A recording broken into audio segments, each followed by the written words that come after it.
In the KUM News Zoom room, we're just a few minutes here with the Guam Election Commission Executive Director Maria Pangilinan, who's about 19 minutes away from opening polls. We just did an election for the runoff race. This is for a congressional delegate. Miss Maria, how are we looking this morning? And what are we anticipating? You guys looking for a big turnout today? At the meeting yesterday, they were saying maybe it's going to be lower than the general election. But we are trying our best to pass the word around. We will open at 9 o'clock today and close at 6 o'clock all the way until Friday. We will open on Veterans Day, the holiday. We will open from 9 o'clock to 6 o'clock as well. This coming Saturday, it'll be 9 o'clock in the morning to 4 o'clock in the afternoon. And then the last day will be Monday, the 16th. We will open at 9 o'clock, but we will have to close at 12 o'clock noon in order to prepare the voter roster. So down here, we will have additional parking will be available at the behind the Staywell Insurance Building. We will also, going up to the third floor, if you see the line is long for curbside, feel free to go up to the third floor. That will be much faster if there's a line at curbside. I haven't taken a look out the window. I'm anticipating seeing a few cars out there already, getting ready for 9 o'clock. What about off-island voters? So our off-island voters, when we started sending out ballots on September 19th for the general election, we also sent them a packet for the potential runoff election. So we let our off-island voters know that we will notify them on Guam's November 4th. We've already done that. It's on our website that there is a runoff, and they can start processing their runoff ballots. Well, how did that look? The runoff ballot. It had all three candidates on there, or? No. We called it for the UOCAVA ballots. We called it a FWAB, Federal Write-In Absentee Ballot. For the non-UOCAVA, or those that are off-island and not in the military, or those that don't live in foreign countries, we called it a SWAB, Special Write-In Absentee Ballot. So what it is we put together the ballot instructions, and then we put blanks with ovals. And so we let the voter know that we will let them know who the two top vote getters are. And so we've done that. We've sent them out. We sent it out on the day after the election on November 4th. Did you guys have to draw numbers or anything like that to see who was going to be number one, who was going to be number two, or it's just based on... We just followed the general election ballot. Okay. Now, is this going to be whoever gets the most vote wins, or is there still going to have to be, well, you didn't get 50 plus one? There's only two candidates, so somebody will get 50% plus one. What happens if they don't? I don't think that's unless it's a tie, Bree. I'm just saying, it's a pandemic. Anything can happen at this point. This is 2020, Miss Maria. Come on. Here we are. Well, did you ever think the president, Miss Maria, did you ever think the presidential election would be over before our election? I don't, over my pay grade. Right. So, and we are really trying hard. We are really trying hard to make sure that we can service all the voters that show up here at the office. What about for homebound, for people in quarantine and isolation? What's the plan? Oh, so thanks to public health, we will have 6 nurses working with us. 3 will start today. We will start servicing. We will start servicing homebound voters today. Homebound voters will.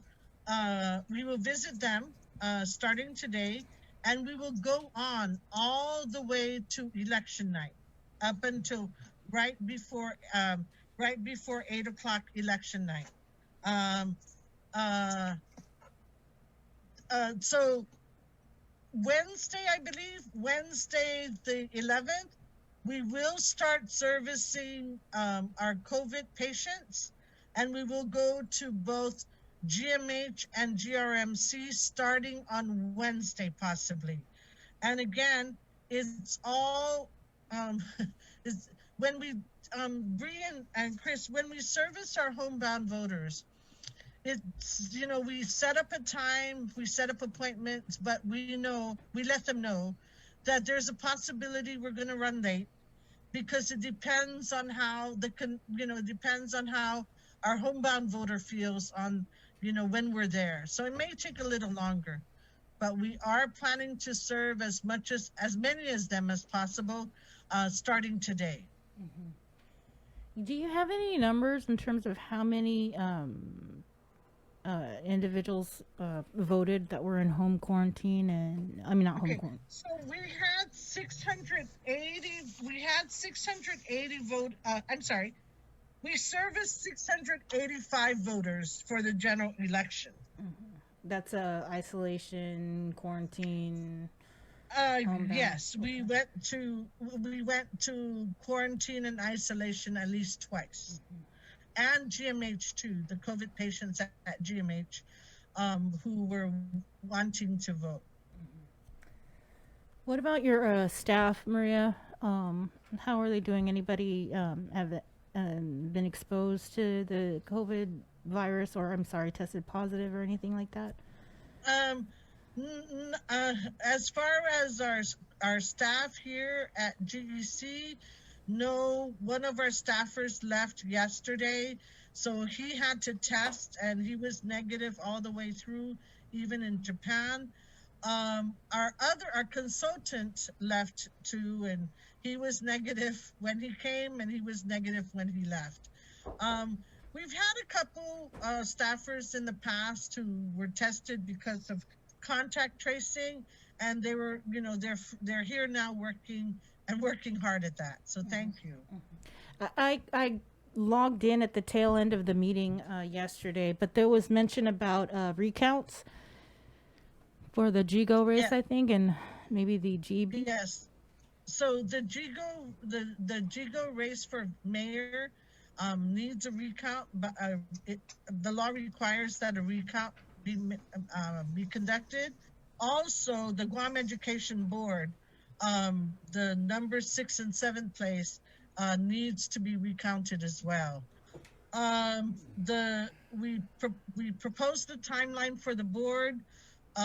We asked the legal counsel. They asked that the legal counsel look at it. The board gave us tentative approval based on legal counsel review. So the recount, we tentatively planned for Friday the 20th. Okay. Okay. You good? There was something else that I was like. Okay. Well, while I'm waiting for your question, I want people to know that yes, it's a lot of money to spend on a runoff election. But the runoff election is required by law. Yeah. Nobody received a majority vote, the 50% plus one. So it doesn't matter. The law requires, the Organic Act requires that the congressional delegate be elected with a majority vote. And no one garnered a majority vote. So hence we have to have the runoff election. Any irregularities, complaints, or anything that has been filed with the GEC? We had an administrative complaint We are dealing with it now. Our legal counsel prepared some letters to make sure we got enough information to get information from them, and we hope to get information from the people involved by Friday. That's the deadline we gave them. What do you mean administrative complaint? There was one administrative complaint was filed, Bree. What's the difference between an administrative complaint and like a regular dead people voting type of fraud complaint? The second complaint you mentioned could also be an administrative complaint, or it could be a voter challenge. If somebody should not be voting because they're dead. So it could be a voter challenge, it could be an administrative complaint. And we have 15 days to receive that from the date of the election. Can you also just stress that when you head to the GEC or even to the polls on the 17th, the type of pen you need to use this time? Oh, thank you. No Sharpies, Thank you, right? Bree. Actually, I think Sharpies work, but we want to make sure so that the counting, the tabulation is not delayed. We want to let our voters know we found out that the blue pens may not work as well. So we want our voters to bring black pens. And and we will have black pens for our voters to use if they don't have one. Right on. Black pens are much better for the tabulator. Also, Bree, I want to say that people who come to vote, maybe the draw to go up to the third floor would be the express vote. They're all set up, ready for our voters. Come 9 o'clock this morning, people can come up to the third floor to use the express vote to mark their ballots. Nice. Those were read without problems by the machines. Okay. So black pens matter. Bring your black pen. Go to the third floor. Express vote. Manamco hour starts in 7 minutes. Yes, sir. Blue pens, they Yes. matter too, but the machine's not reading it. Okay. All pens matter, but specifically for the runoff, black pens matter the most. There you go, Maria. Make the graphic and Right post it on. on social media. Black, Black pens matter. Okay. You're welcome. You're welcome. That's a freebie, by the way. I'll give you that one for free for the staff. Oh my gosh. Okay. All right, stay safe, Maria. Aye. We'll see you a Aye, little aye later a today. day. That's 2020 in 2 words. Aye a day. Yes, Ayajay. Thank you, Miss Maria. Algamas. Okay, there you go. 8:55. Let's let the sanitizing duendes run in there and spray everything down.